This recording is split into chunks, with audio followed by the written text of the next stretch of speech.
আমার বরের সাথে আমার যাই হয়ে যাক লাটালাটি ফাটাফাটি যাই হয়ে যাক, আমার বরের সাথে আমার হয়েছে, আমার ব্যক্তিগত ব্যাপার।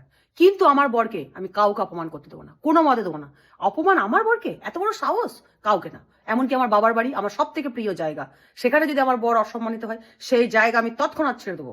সীতা পাতাল প্রবেশ করেছিল, অপমান করেছিল বলে শিবকে, কিন্তু আমি ওটা গুগল সার্চ করে খুঁজে রাস্তায় যেতে পারবো না।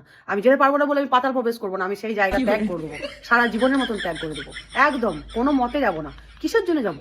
আমার বরকে অপমান আমি সেটা সহ্য করবো? কোনো মতে না। আমি বেঁচে থাকতে হবে না, আমার বরকে অপমান করা যাবে না, কোনো মতে না। কিন্তু তুমি যদি আমাকে আমার বরের সামনে আমাকে অপমান করো অন্যায়ভাবে, আমার গালে ঠাস ঠাস করে যদি চড়ও মারো, আমাকে কানটি ধরে ঘাটটি ধরে বাইরে বার করে দাও, তবু আমার বর বলবে, সত্যি তুমি যে চটটা মেরেছো, এই চটটা মারার জন্য তোমাকে কতটা না তাতিয়েছে, কতটা না বাজে কথা বলেছে, তাই জন্য না তুমি চটটা মেরেছো আমার বউকে।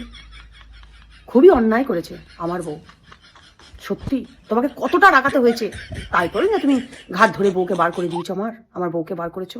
বুঝতে পারছো আমি কাকে নিয়ে ঘর করছি? 365 দিন আমাকে এইভাবে ঝেলতে হয় তোমার সঙ্গে। 1 ঘন্টার ঝামেলাতে, দুদিনের পরিচয়ে 1 ঘন্টার ঝামেলাতে তুমি চড় মেরে দিলে, তুমি সহ্য করতে পারলে না। বোঝো আমার সহ্য শক্তিটা, বোঝো আমি কাকে নিয়ে ঘর করছি, আমি কি সহ্য করছি। বুকে পাথর বেঁধে আমি সংসার করছি।